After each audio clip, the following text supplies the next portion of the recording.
Salam,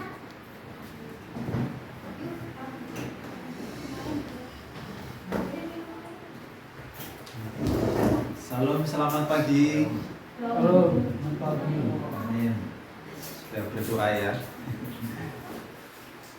Saudara yang terkasih dalam Tuhan Yesus Kristus,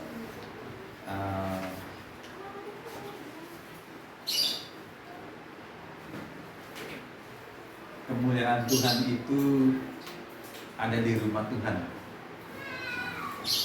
Ada sebagian orang punya pemikiran bahwa kemuliaan itu hanya hadir dalam seperti gedung seperti ini. Wah, kemuliaan Tuhan itu hanya ada ketika saya ada di gereja. Saya seperti terbawa dengan pujian, saya seperti termotivasi dengan khotbah atau pembawa renungan firman Tuhan itu sendiri. Terus setelah pulang hilang. Dan ada juga orang yang belum percaya menganggap bahwa ada tempat-tempat tertentu. Istilahnya kalau orang Jawa itu tempat-tempat wingit, angker ya. Wah, di sini ada roh, di sini ada sesuatu, di sini berbeda ya. Sepertinya ada kuasa yang seperti bikin kata orang ini jadi bulu-bulu merinding. Dan ada juga kalau di tempat-tempat yang ramai itu nggak ada, ya, nggak ada setan. Mengapa saya harus takut? Ya, di tempat yang ramai, di pasar, di mall, ataupun mungkin di tempat-tempat keramaian seperti di bioskop ataupun mungkin seperti di wisata ya. Dan saudara yang dikasih Tuhan, ada juga orang yang berpendapat bahwa hanya orang-orang tertentu yang mempunyai kemuliaan atau Tuhan memakai hanya orang-orang tertentu.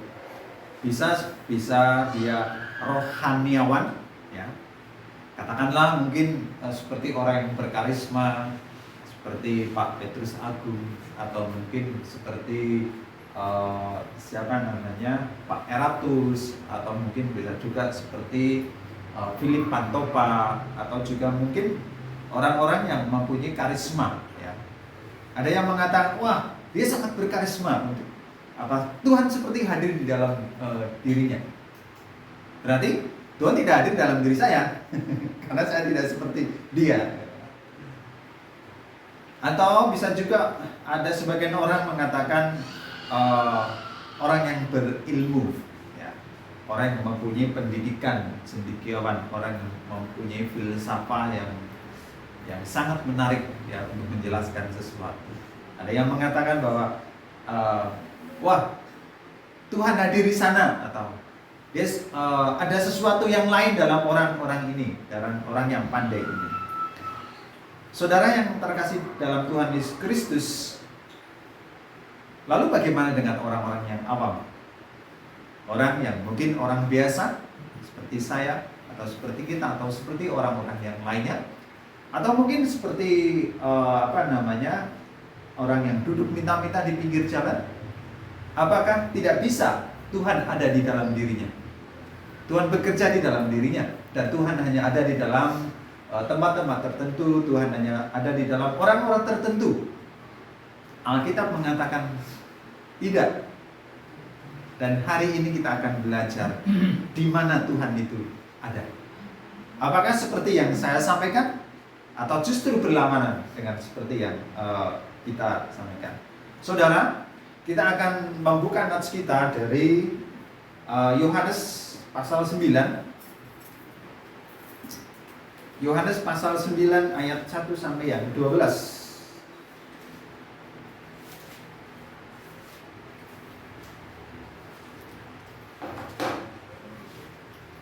Yohanes pasal yang ke-9 ayat 1 sampai ayat yang ke-12. Kita akan membaca bergantian. Saya akan membaca ayat yang ke-1, nanti saudara dan saudari membaca ayat yang kedua, terus sampai ayat yang ke-12. Akan dimulai dari saya terlebih dahulu. Demikian firman Tuhan. orang yang buta sejak lahirnya. Waktu Yesus sedang lewat, ia melihat seorang yang buta sejak lahirnya. Murid-muridnya bertanya kepadanya, "Rabi, siapakah yang berbuat dosa, orang ini atau orang tuanya, sehingga ia tidak jadi buta?" Jawab Yesus, "Bukan dia dan bukan juga orang tuanya, tetapi karena pekerjaan." Saya ulangi. Jawab Yesus, "Bukan dia dan bukan juga orang tuanya, tetapi karena pekerjaan-pekerjaan Allah harus dinyatakan di dalam dia." Kita harus mengerjakan pekerjaan Dia yang aku selamat siang akan datang malam, mana tidak ada orang pun yang dapat bekerja. Selama aku di dalam dunia, akulah terang dunia. Setelah ia mengatakan semuanya itu, ia berkata lalu mengoleskannya pada mata orang buta tadi. Dan berkata kepadanya, "Pergilah, basuhlah dirimu dalam kolam Siloam." Siloam artinya yang diutus. Maka pergilah orang itu, ia membasuh dirinya, lalu kembali dengan matanya sudah melek. Tapi tetangga-tetangganya dan mereka yang dahulu mengenalnya sebagai pengemis berkata, "Bukankah dia ini yang selalu mengemis?"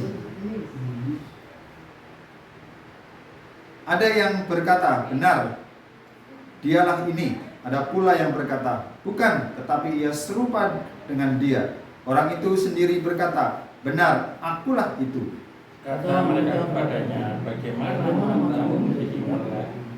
Jawabnya, orang yang disebut Yesus itu mengaduk tanah, mengoleskannya pada mataku, dan berkata kepadaku, "Pergilah ke Siloam dan basuhlah dirimu."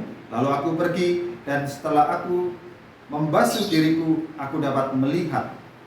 Lalu mereka berkata kepadanya, "Manakah dia?" Jawabnya, "Aku anak." Amin. Saudara yang terkasih dalam Tuhan Yesus Kristus, saya memberikan tema di sini. Di mana kemuliaan Tuhan? Satu pertanyaan. Di mana kemuliaan Tuhan? Satu kalimat. Dengan mengikuti rencananya, akan kita dapat menikmati kehadirat kemuliaan Tuhan. Ya, temanya, di mana kemuliaan? Di mana kemuliaan ada? Dengan mengikuti rencananya, akan kita dapat menikmati kehadiran kemuliaan Tuhan. Ada dua garis besar saudara yang dikasih Tuhan yang memberkati saya, dan saya akan berbagi dengan kita semua. Hal yang pertama adalah kemuliaan Tuhan dapat dinyatakan di mana saja. Kemuliaan Tuhan, kuasa Tuhan itu dapat dinyatakan di mana saja dan kepada siapa saja. Jadi pengertian pendahuluan tadi salah, ya. Pemikiran beberapa orang yang seperti pendahuluan tadi itu salah. Tetapi di dalam Alkitab justru kemuliaan Tuhan itu dapat terjadi di mana saja dan kepada siapa saja. Tentunya ada syarat jika seseorang akan mendapatkan kemuliaan Tuhan atau dia dipakai untuk kemuliaan Tuhan, ya. Jadi memang tidak semua, tapi semua orang bisa untuk mengalaminya. Jadi tidak hanya cendekiawan, tidak hanya pendeta, pengajar, tidak hanya tempat-tempat tertentu, tapi hampir semua lokasi Tuhan bisa pakai untuk menyatakan kemuliaan Dia. Saudara yang terkasih dalam Tuhan Yesus Kristus, kita melihat bagaimana orang yang buta sejak lahir ini. Orang buta yang sejak lahir, kita melihat bagaimana awal di masa kecil dia menjadi orang buta, di masa remaja dia menjadi orang buta, bahkan kita melihat di sini orang buta ini boleh dikatakan berukuran sudah dewasa, sudah mengerti dan memahami. Saudara yang dikasih Tuhan Yesus Kristus, ada sebagian orang justru di zaman sekarang ini menjadi seorang pengemis itu adalah menjadi sesuatu pekerjaan yang menjanjikan, ya. Apalagi di negara-negara seperti kita Indonesia, seorang pengemis itu menjadi seperti diangon, ya. Di tempat-tempat tertentu ada orang yang menguasai dan akan menghasilkan pundi-pundi yang cukup lumayan, tidak sedikit. Dan saya juga pernah melihat, bahkan mungkin Bapak Ibu pernah melihat bagaimana orang mencoba mengelabui halayak ramai atau masyarakat dengan berpura-pura tangannya, puntung atau kakinya hanya ingin mendapatkan satu belas kasihan dan mendapatkan uang. Dan tujuan mereka tentunya sudah salah, ya. Mereka tidak murni di dalam kehidupan mereka. Berbeda dengan orang yang buta sejak lahir di sini. Saudara, kita lihat dan kita memang tidak melihat, kita tidak mendengar cerita dari sejak lahir apakah mereka juga sempat mengalami keluh kesah di dalam hidupnya. Misalkan orang tuanya dia menjadi marah dengan Tuhan, kenapa anak saya menjadi buta, atau mungkin juga anak ini sendiri atau orang yang sudah dewasa ini, apakah dia juga pernah mengeluh, mengapa saya mengalami buta, saya tidak bisa melihat, saya tidak bisa menikmati pada anak-anak pada umumnya, bahkan pada orang-orang pada umumnya. Tetapi kita melihat, saudara yang dikasihi Tuhan, ada sebagian Alkitab mengatakan ketika orang yang lumpuh itu tidak bisa bergerak, mereka membawa ke suatu tempat, menaruhnya di situ, dan mengizinkan mereka untuk meminta sedekah. Bahkan orang buta ini, kita tidak tahu apakah dia juga ditempatkan oleh orang tuanya di satu tempat untuk meminta. Jadi kalau kita melihat bagaimana orang yang buta ini, mereka menikmati enggak dalam kehidupannya. Bahkan orang tuanya pun dia rela untuk membawa katakanlah boleh lumpuh atau boleh buta dan mengizinkan, silakan kamu lakukan apa yang menurut kamu baik. Boleh duduk di depan serambi bait suci dan kamu minta sedekah. Seperti ada seorang yang disembuhkan oleh Rasul Paulus, mengatakan, aku tidak punya apa-apa, tapi aku punya Yesus yang mampu memberikan kesembuhan kepadamu. Artinya itu memang ada orang-orang yang terjadi seperti orang buta ini. Artinya orang yang buta ini, mereka boleh dikatakan menikmati dalam kebutaannya. Atau kalau saya membesarkan, mungkin ini sudah menjadi kehendak Tuhan bagiku untuk buta, dan saya menikmati dalam kebutaan ini. Aku hanya duduk diam meminta sedekah, walaupun aku tidak tahu siapa yang memberi, tapi aku mau menikmati hidup ini. Enjoy. Mungkin Tuhan sudah mengizinkan aku terjadi seperti ini. Dia menikmati. Dan saudara yang dikasih Tuhan, ketika dia mendapatkan uang, dibawa pulang ke rumah, apakah dia bisa membeli barang yang mewah? Belum tentu. Belum tentu dia menikmati membeli baju, membeli kain, membeli mungkin hal-hal yang lain, membeli tongkat. Tapi bisa juga orang di sekelilingnya yang menikmati, orang tuanya, adiknya, saudaranya. Ini aku hasil mengemis sekian, wah kita beli ayam goreng, kita beli makanan, kita beli pakaian. Dia menikmati. Bahkan orang tuanya mungkin dan anak saya udah terlahir buta, mau bagaimana lagi, saya tidak bisa berbuat apa. Saya hanya bisa bersyukur.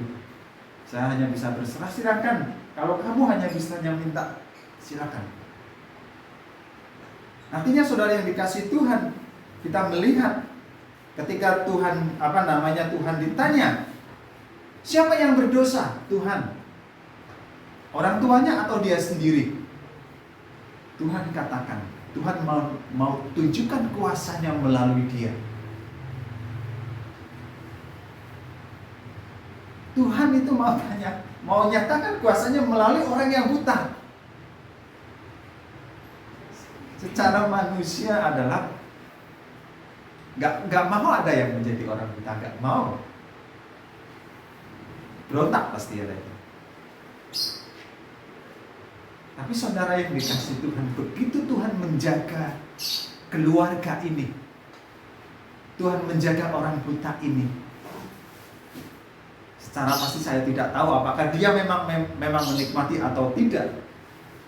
Tetapi Tuhan lebih tahu apa yang ada di dalam hati orang yang buta ini. Tuhan lebih tahu apa yang ada di dalam hati orang tua yang buta ini. Sehingga Tuhan mau memakai dia untuk menyatakan kemuliaan Tuhan itu. Dan di dalam Alkitab, siapa orang yang dipakai untuk menyatakan kemuliaan Tuhan? Apakah orang-orang yang biasa-biasa saja kehidupannya? Dalam penutup, saya menulis satu nas dalam Yesaya 55 ayat 8, Amsal 3 ayat 6, yaitu tentang rancanganku bukanlah rancanganmu. Saudara yang terkasih dalam Tuhan Yesus Kristus, kesetiaannya dipakai untuk menyatakan kemuliaan Tuhan. Kesetiaan orang tuanya, kesetiaan dia di dalam menderita, tidak bisa melihat, tidak bisa menikmati apapun. Tuhan dapat memakai dia. Tuhan dapat menyatakan untuk kemuliaan Tuhan ada di dalam dirinya. Apakah yang diberkati hanya dia? Tidak. Kita melihat yang diberkati tidak hanya dia, tapi orang lain pun mendapatkan berkat dari dia. Saudara yang terkasih di dalam Tuhan Yesus Kristus, kalau saya mau mengimplementasikan atau mempraktekkan dalam kehidupan kita, mungkin dalam kehidupan kita juga ada banyak sekali permasalahan. Ada banyak sekali yang membuat kita menjadi greget. Ya, ketika kita sudah ada dalam Tuhan tentunya. Atau mungkin kita menjadi marah ketika kita belum ada di dalam Tuhan dengan permasalahan yang kita miliki. Bisa percekcokan, bisa pertengkaran dengan orang lain, atau masalah yang kita hadapi dengan anak-anak. Tapi saudara yang dikasih Tuhan, dalam keadaan yang tidak baik itu, saya ingin mengajak, ayo bawalah fokus kita kepada apa yang Tuhan mau. Dalam satu permasalahan, suatu masalah yang kita hadapi, saya ingin mengajak, bawalah, posisikanlah kita bahwa kita ada di dalam, Tuhan ada di belakang kita. Tuhan menjadi kusir, ya, Dia yang mengendalikan kita, dan bukan kita yang mengendalikan diri kita. Tapi buatlah Tuhan yang mengendalikan. Karena Tuhan tahu jalan kita kemana. Seperti orang yang buta ini, keluarga yang mempunyai anak yang buta ini, tiada pilihan lain bagi orang tua ini untuk menempatkan anaknya di perempatan atau di depan Pak Suci, supaya dia, ayo kamu menghasilkan uang, duduk aja diam dan minta sedekah kepada mereka yang mau memberi. Kalau diberi, syukur. Kalau tidak, kamu jangan menggerutu, kamu jangan memaksa, kamu jangan mengancam. Dan kalau boleh saya membesarkan hal ini, mereka menikmati. Tuhan, terima kasih, Kau berikan berkat. Akan dengan zaman-zaman sekarang ini, orang malah justru pengemis itu menjadi pekerjaan, menjadi sesuatu yang menjanjikan. Kita tidak tahu pada waktu itu, tetapi yang pasti di negara kita itu sesuatu yang menjanjikan. Bahkan orang yang masih kumplit, orang yang badannya masih kekar, mereka pun bisa melakukan hal itu. Mereka buta, tetapi sesungguhnya bagi orang-orang itu tidak layak. Saudara yang dikasih Tuhan, posisikanlah kita dan serahkan setiap persoalan yang kita alami kepada Tuhan. Karena Tuhan punya rencana, dan rencananya itu pasti indah, dan rencananya itu pasti baik, dan akan Tuhan nyatakan di dalam setiap kehidupan dan permasalahan yang kita alami.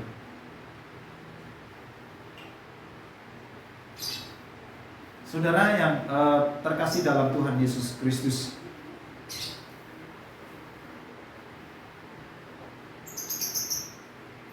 janganlah bergantung dengan cita-cita kita. Janganlah bergantung dengan keinginan kita harus terpenuhi. Kalau di dalam pemuridan itu yang namanya doa itu lebih ke dalam, doa itu sebenarnya bukan apa yang kita inginkan terwujud, tetapi ternyata doa yang sesungguhnya adalah kita itu semakin menjadi bergeser menjadi seperti yang Tuhan mau. Itu yang namanya doa sesungguhnya. Jadi doa bukan Tuhan saya ingin rumah, dan itu akan terwujud keinginan kita, bukan.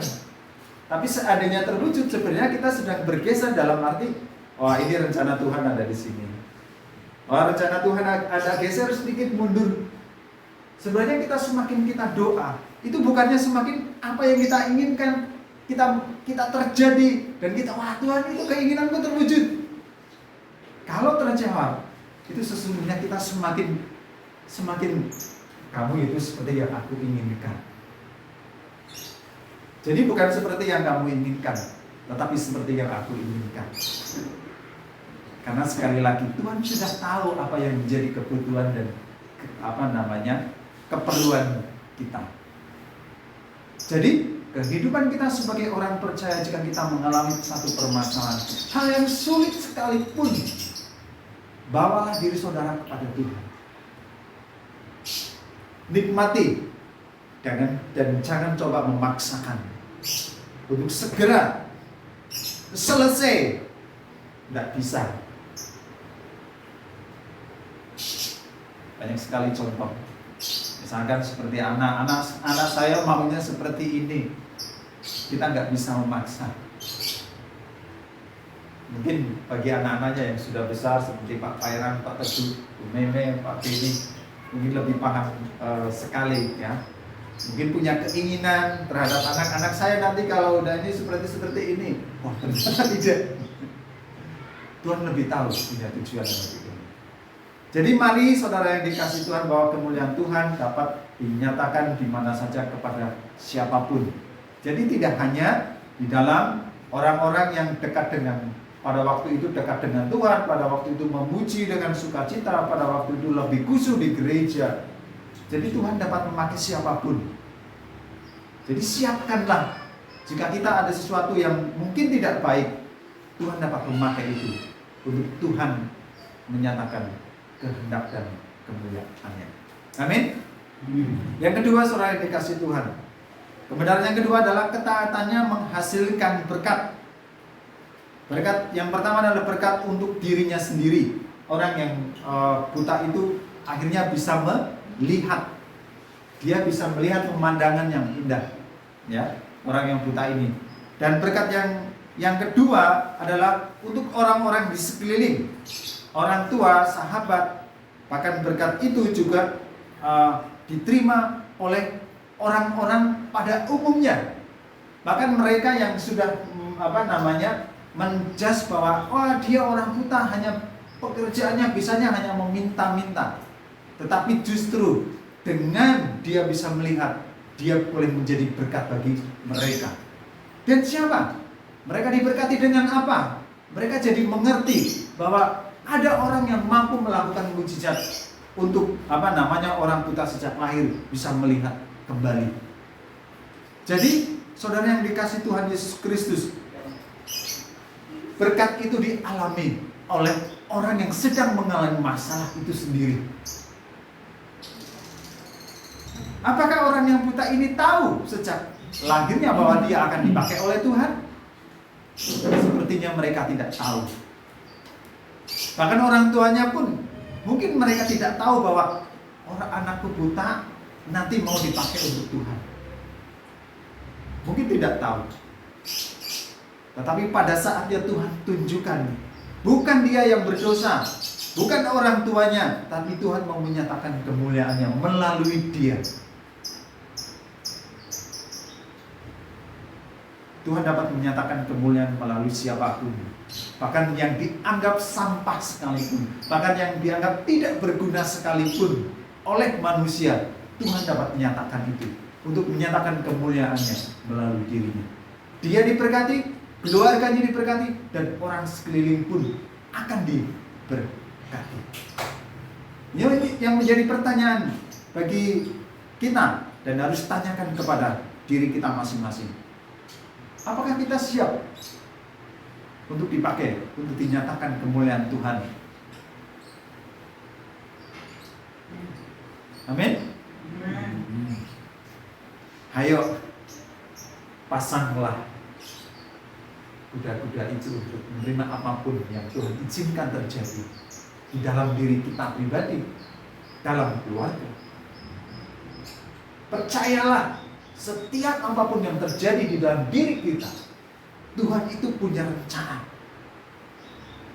Dan rencana Tuhan itu indah. Banyak sekali tokoh-tokoh dalam Alkitab yang menunjukkan bahwa Tuhan mau pakai mereka. Dan itu yang harus menjadi penyemangat kita untuk hidup menjadi orang percaya, untuk selalu dekat dengan Tuhan. Karena semakin kita dekat dengan Tuhan, semakin kita menikmati hidup dengan Tuhan, Tuhan semakin siapkan untuk kita pakai menjadi alatnya. Jadi berkat itu dinikmati oleh orang-orang di sekeliling, orang yang buta, keluarga, dan juga orang-orang lain. Mereka akan dapat menikmati bahwa ternyata ada keselamatan itu di dalam diri Yesus Kristus. Dan itu hal yang sangat luar biasa. Secara tidak langsung kita boleh menjadi seperti rantai, ya, penyambung rantai, ya, atau penyambung tali, ya, kepada orang-orang yang belum percaya kepada Yesus dan menjadi percaya kepada Tuhan. Salah satu yang boleh menjadi penyemangat bagi saya ketika kakak istri saya itu dulu dia pernah meninggalkan Tuhan. Waktu itu dia bermasalah dengan pendamping hidup. Dia sempat lari, dia sempat mencari, dia sempat berteman dengan orang yang tidak percaya. Saya masih ingat teman orang yang tidak percaya itu, dia pergi ke rumah, terus dia orang yang sangat lumayan fasih. Dia membuat kayak semacam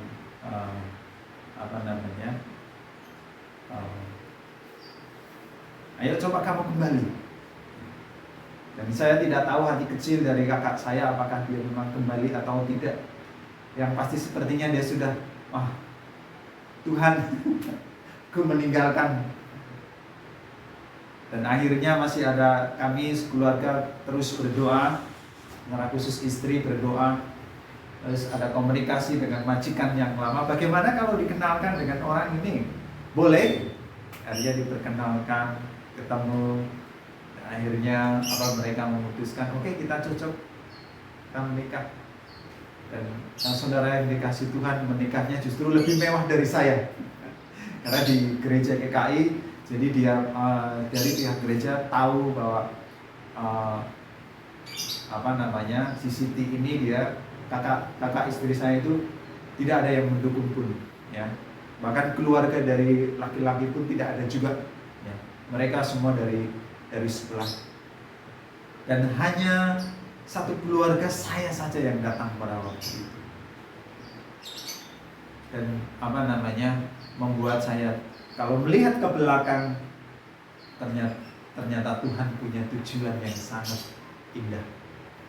Saya tidak bisa memberikan apa-apa kepada kakak istri saya, tapi hanya bisa berdoa dan support dengan datang pun tidak membawa apa-apa. Tapi mereka sepertinya menikmati dengan hal itu. Dia sedang ada masalah. Mungkin kita pun juga sedang ada masalah. Mungkin saudara kita pun juga sedang ada masalah. Tapi mari kita bangkit support saudara-saudara kita yang mungkin mengalami seperti yang kakak istri saya alami, atau mungkin masalah-masalah yang lain. Karena Tuhan pakai anak-anak Tuhan itu untuk menyatakan kemuliaan-Nya, untuk menyatakan rencananya. Jadi ayo kita semakin peka dengan Tuhan, dan Tuhan akan geserkan kita ke kanan atau ke kiri atau maju. Ayo kamu lakukan ini, aku mau kamu melakukan untukku, dan nama Tuhan dimuliakan. Jadi saudara yang dikasih Tuhan, di dalam Yesaya 55 ayat 8, Bapak Ibu hafal? Hafal, ini ayat hafalan. Apa? Yesaya 55 ayat 8. Rancanganku. Ya. Ya, kita baca saja ya. Ya, baca. Sebab rancanganku bukanlah rancanganmu, dan jalanmu bukanlah jalanku. Demikian firman Tuhan. Ayat 9. Seperti tingginya langit dari bumi, demikianlah tingginya jalanku dari jalanmu, dan rancanganku dari rancanganmu. Saya kira ini cukup sekali untuk membuat kita tidak memaksakan Tuhan menjawab keinginan kita, tapi cukup berdiri dan Tuhan katakan, aku siap Tuhan untuk dikusiri. Kemana Tuhan engkau akan melangkahkan? Apapun keadaannya di hadapan kami, mengecewakan mungkin, tapi Tuhan tolong mampukan saya untuk bertahan sesuai dengan kehendak Tuhan. Ya, sesuai dengan kehendak Tuhan. Indah ya Pak Teguh ya. Saya kalau melihat Pak Teguh, aduh, kesaksian yang banyak. Ya. Tapi semakin kita justru merendahkan diri di hadapan Tuhan, banyak yang diberkati. Bukan hanya Pak Teguh, mungkin anak-anak juga diberkati, ya 100 Pak Teguh, istri, dan juga kita semua. Walaupun Pak Teguh hanya diam, tetapi dengan kediaman itu ada hal yang sangat banyak harus kita belajar juga.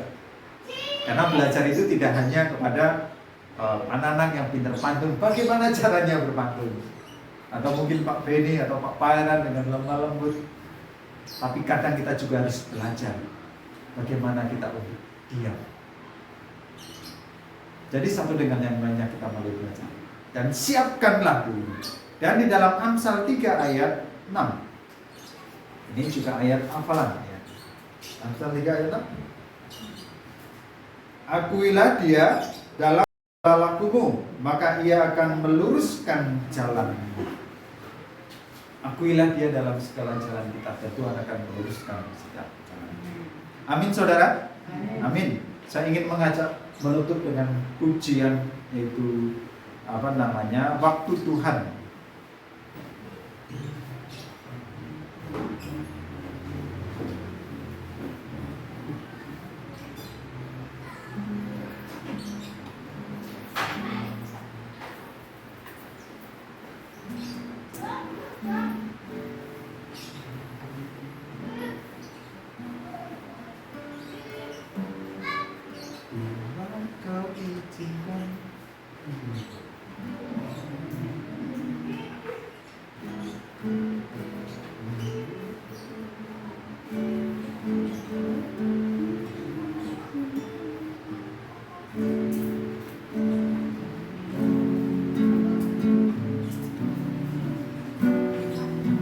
Mari kita bangkit berdiri selain dikasih Tuhan.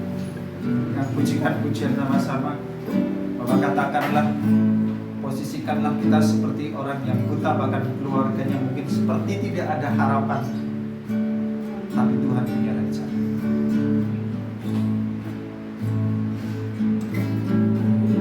Engkau izinkan sesuatu terjadi. Ku percaya semua untuk kebaikanku. Bila terima waktumu, ku percaya kuasa-Mu memulihkan hidupku. Bila Kau izinkan, bila Kau izinkan sesuatu terjadi, ku percaya semua untuk kebaikan-Mu.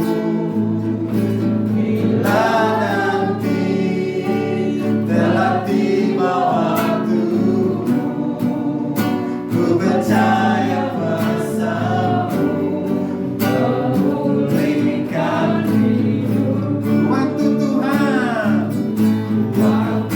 Tuhan pasti yang terbaik, walau kadang tak mudah dimengerti. Lewati cobaan, ku tetap percaya waktu Tuhan pasti yang terbaik. Waktu Tuhan pasti yang terbaik, walau kadang tak mudah dimengerti. Lewati cobaan, ku tetap percaya waktu Tuhan pasti yang terbaik. Waktu Tuhan pasti yang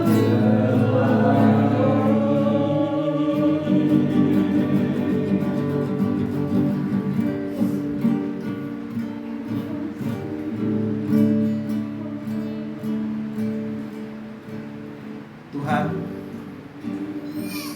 untuk menuju seperti pujian ini memang tidak mudah. Untuk berada seperti pujian ini memang kami harus berjuang. Hati kami harus ditata, pikiran kami harus sepikir dengan kehendak-Mu. Seperti apa yang dikatakan kitab Filipi, pikirkanlah ini itu. Dan di saat kami dapat ada di dalam seperti yang apa pikirkan Tuhan, kami pasti akan dapat menikmati seperti pujian ini. Dan keindahan itu tidak hanya di saat kami berkelimpahan. Kenikmatan itu tidak hanya di saat kami happy, tetapi Tuhan izinkan di saat kami terpuruk. Sesungguhnya juga Tuhan mau katakan, nikmatilah sebab aku selalu ada denganmu. Tuhan, tolonglah kami, mampukan kami tetap berdiri dan tetap mempunyai kuda-kuda yang kuat dengan firman-Mu, supaya kami menikmati nikmat Tuhan dan dapat dipakai menjadi alat-Mu memberitakan firman. Terima kasih, kami bersyukur untuk firman-Mu pada saat pagi hari ini, karena Tuhan dapat menyatakan kehendak-Mu melalui kami semua. Di dalam nama Yesus Kristus kami bersyukur dan berdoa. Haleluya. Amin.